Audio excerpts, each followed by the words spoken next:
Hello and good afternoon, all of you. Welcome to the Alpha S Academy's previous year questions answer writing series, and we are discussing today a general studies 3 questions which was asked in the year 2016. The question was, the globalization has led to the reduction of employment in the formal sector of the Indian economy.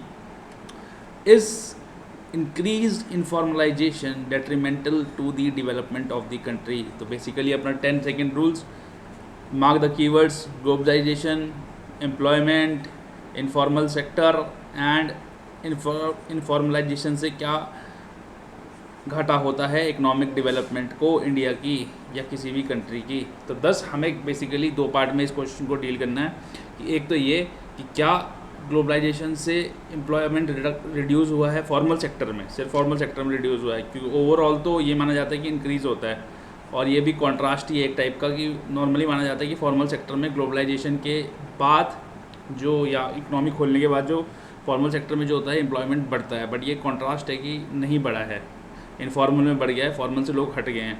और जो वो informal sector में जब लोग बढ़ते हैं तो क्या वो डेट्रीमेंटल डेवलपमेंट ऑफ कंट्री के लिए? तो बेसिकली 2 में आपको इसको डिवाइड करना है, तो वो आपकी बॉडी बन जाएगी।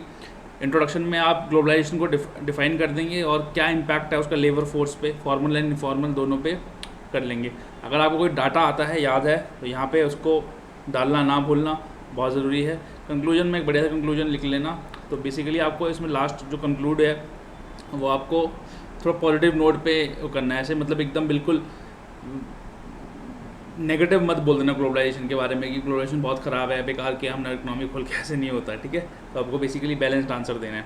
तो क्या है globalisation? In its broadest sense the term encompasses all types of economic and cultural transfers between nations including domination of the media and widespread use of the world wide web.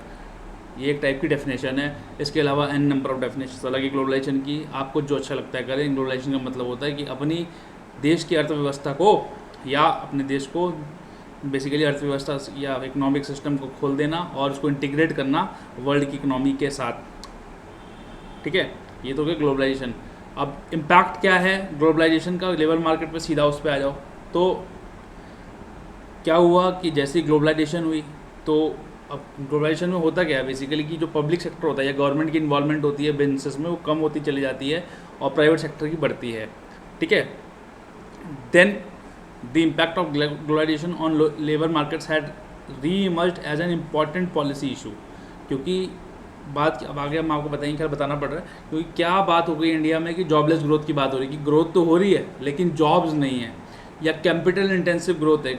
और दोनों मतलब capital intensive growth हो या jobless growth हो, दोनों में ही jobs create नहीं होती है, लेकिन एक इकोनॉमी बूम आता रहता है।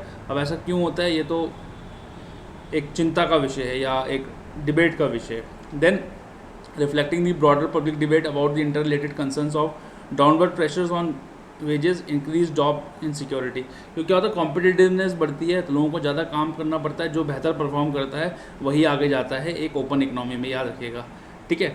अब बेसिकली पास्ट 2 डिकेड्स में ये माना गया था कि जब इकोनॉमी खुलेगी तो लोग ज़्यादा फॉर्मल सेक्टर में आएंगे, इकोनॉमी बढ़िया बूम करेगी, लेकिन हुआ उल्टा, लोग इनफॉर्मल सेक्टर में चले गए। तो उसके लिए क्या है कि आप अंडरस्टैंड, तो पहले तो आप बेसिकली अंडरस्टैंड करेंगे या तो बताएंगे एग्जामिनर को भैया पैटर्न ऑफ इकोनॉमिक ग्रोथ कैसा है हमारे पास। तो अभी जो हमारे पास बेसिकली जो पैटर्न ऑफ इकोनॉमिक ग्रोथ है that is capital intensive growth and jobless growth. दोनों में ही इकोनॉमिक ग्रोथ तो हो रही है लेकिन जॉब्स नहीं है।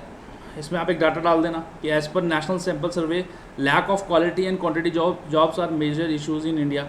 बेसिकली जो लोग काम कर भी रहे हैं आज के टाइम पे भी आप देख लो भाई 10-10, 15-15, 20-20 हज़ार रुपये में इंजीनियर्स जो हैं, इनिशियल इंजीनियर्स अपने आप को घिस रहे हैं, क्योंकि इतना जबकि आईटी बूम है। आईटी बूम के बाद भी भाई आईटी एज अ सेक्टर भी कितने लोगों को ले लेगा। हमें जो है बेसिकली इंडिया के साथ प्रॉब्लम हुई क्या कि हम लोग सीधा सर्विस सेक्टर पे आ गए। हमने अपना जो मैन्युफैक्चर सेक्टर था उसको डेवलपमेंट तो की, उसकी डेवलपमेंट तो की नहीं, और जो जॉब देता है वो तो मैन्युफैक्चरिंग सेक्टर होता है। भाई हर कोई थोड़ा ना बीटेक, एमसीए, एमबीए या हर कोई होता है, वो तो आजकल बच्चे अब आने लगे। लेकिन जो आपको वाइडर जो जनता है वो तो आपका लो स्किल्ड है, बेसिकली अनएजुकेटेड है, ठीक है। तो उसको लिए आपको वैसी जॉब्स बनानी है तो वो आपको मैन्युफैक्चरिंग सेक्टर ला के देगा। अब आपने उसको इम्प्रूव नहीं किया और वो हाई स्किल जॉब्स तो आपने कर दी, ठीक है। तो ग्रोथ क्या है? हाईटेक ग्रोथ है। हाईटेक ग्रोथ मतलब आपने एमसी कर रखा, एमएससी आईटी कर रखा, डेटा साइंसेस कर रखा, तो आपको जॉब तो जॉब मिल जाएगी। आपके पास अगर कोई और स्किल नहीं है, लो स्किल्स है, तो आपको जॉब नहीं मिलेगी। तो इससे क्या हो रहा है कि लोग, जब जॉब नहीं मिलेगी तो होगा क्या? देखो जॉब नहीं मिलती है तो दो चीज़ें होती हैं, या तो आदमी इन्फॉर्मल सेक्टर के पास चल जाता है, कहीं काम करने शुरू कर देता है, कहीं लाला जी के पास चले गए, कहीं कहीं चले गए, या फिर वो अपना काम स्टार्ट कर देता है, अपना धंधा स्टार्ट कर देता है। अब बेसिकली मैं एक, मान लिया मैं एक, मेरा एग्जांपल लीजिए, मैं एक आईटी कंपनी, चलो छोड़ो, मैं कंस्ट्रक्शन कंपनी में काम करता था, मैं उसमें असिस्टेंट मैनेजर की पोस्ट पे था, मुझे मिलते थे 22,000 रुपये।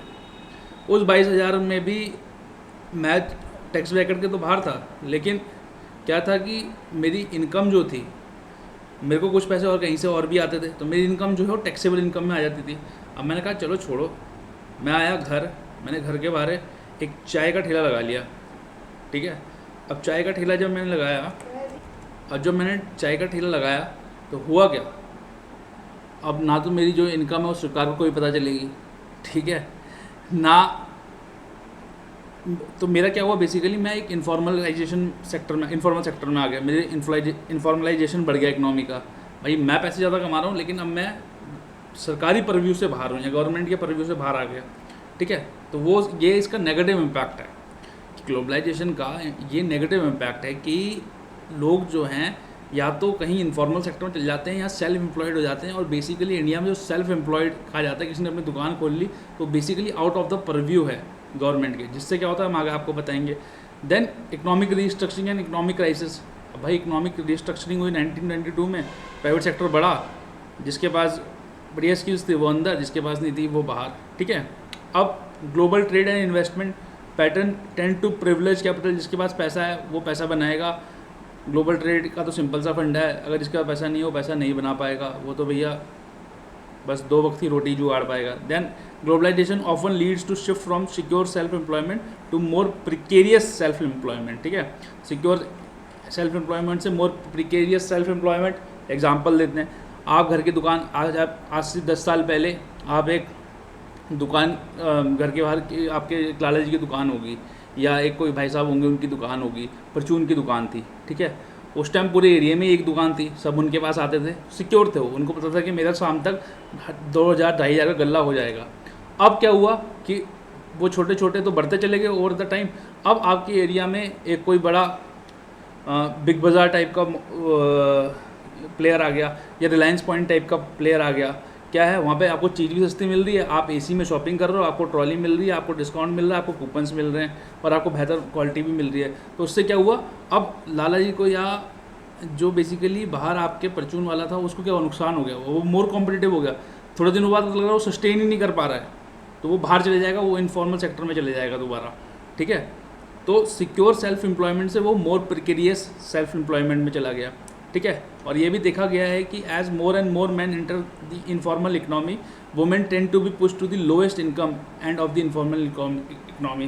भाई कल तक जो इनफॉर्मल सेक्टर में, या मान लिया मैं डेली मेड की बात करता हूँ, तो मेड्स आप देखी होंगी मोस्टली वुमेन्स रहती हैं। अब मैं बोलता हूँ कि कल को मैन भी एज अ मेड आने लगे, ठीक है, और वो बोलते हैं कि आप उसको कितने देते हो, वो बोलते हैं मैं 5,000 रुपये, तो बोलता हूँ मैं काम वो 4,000 रुपये में कर दूँगा और बढ़िया काम हो जाएगा आपका। तो आपको क्या लगेगा, ठीक है यार मेरे को तो अपना काम करवाना है, मेरा काम 4,000 रुपये में, मेरा 1,000 रुपये तो बच रहे ना। तो क्या हुआ कि वुमेन्स जो थी, ये देखा गया है कि वुमेन्स जो हैं वो, और जब मेंस जो मेन हैं वो इनफॉर्मल सेक्टर में आते हैं, तो वुमेन जो हैं और लोअर एंड पे चले जाती हैं इनफॉर्मल सेक्टर के, जैसे पेटी ट्रेडर्स, इंडस्ट्रियल वर्कर्स, ठीक है। अब इंक्रीज इन्फॉर्मलाइजेशन से कैसे डेट्रीमेंटल है डेवलपमेंट ऑफ द कंट्री के लिए, मैंने आपको बता दिया टैक्स रेवेन्यू का नुकसान होता है, क्योंकि वो out of the purview of the सरकार चला गया, तो टैक्स रेवेन्यू नुकसान होगा। Then more informalisation in economy is detrimental to the efficiency of the economy, क्योंकि ऐसे देखा गया है कि जो जैसे इन्फॉर्मल सेक्टर में क्या होता है, लो प्रोडक्टिविटी होती है, लोग जो होते हैं ज़्यादा पॉवर्टी की तरफ जाते हैं, लो स्किल जनरेट होती है, हाई स्किल जनरेट नहीं कर पाते लोग, तो इससे क्या होता है एक नेगेटिव इम्पैक्ट होता है। बट देन अब आपको बैलेंस करना आंसर, तो आप एक चीज़ लिखोगे, however the impact can be both negative and positive, differs by the context, by industry and the trade and by employment status. तो एम्प्लॉयमेंट स्टेटस कैसा है, आप तैयारी कर रहे हैं, आप एक बहुत अच्छे हो सकता है, आप IIT से पास आउट हो, आप अभी तैयारी कर रहे हो, तो आप हो सकता है अनएम्प्लॉयड हो, बट है तो ना कुछ जॉब की कमी है, आप कल जाओगे आपको तो कुछ तो जॉब तो मिल ही जाएगी ना। Thus globalisation can also lead to new opportunities for those who work in the informal economy, ठीक है। चाय बनाना शुरू किया आपने ठेले, जब तक आप छोटे चाय वाले थे तब तक आप गवर्नमेंट के परिव्यू के बाहर थे। आपका एक चाय का स्टार्टअप हो गया MBA चाय वाले की तरह या चायोस की तरह या चाय सुट्टा बार की तरह, तो आप गवर्नमेंट के परिव्यू में आ गए, आप एंटरप्रेन्योर बन गए, आपने जो है जॉब जनरेशन करी, आप टैक्स दे रहे हैं, तो बेसिकली उससे क्या होगा, आप नई टाइप की जॉब भी बन जाती है कई बार। 10 आप कंक्लूड कैसे कर सकते हैं, आप collaborative effort on the part of the grass root organisations of those who work in the informal economy with sympathetic representatives of non-governmental research, government, private sector and the international development organization is needed to enable the most vulnerable segments of the society to seize the global opportunities, ठीक है। तो ये आप कुछ भी लिख सकते हो, ये बड़ा खतरनाक सा कंक्लूजन है, आप आराम से अपने मन से जो है वो लिख देना। एक पॉजिटिव देखो, कंक्लूजन में हमेशा एक पॉजिटिविटी झलकनी चाहिए आपके बस, ठीक है। तो that was all in this lecture and tomorrow will give you a GS4 question and explain you, and you know these are not watertight explanation, this is one kind of explanation, there can be 1,000 other explanation other than that, and we shall see you soon then. Take care, bye bye, see you, keep smiling.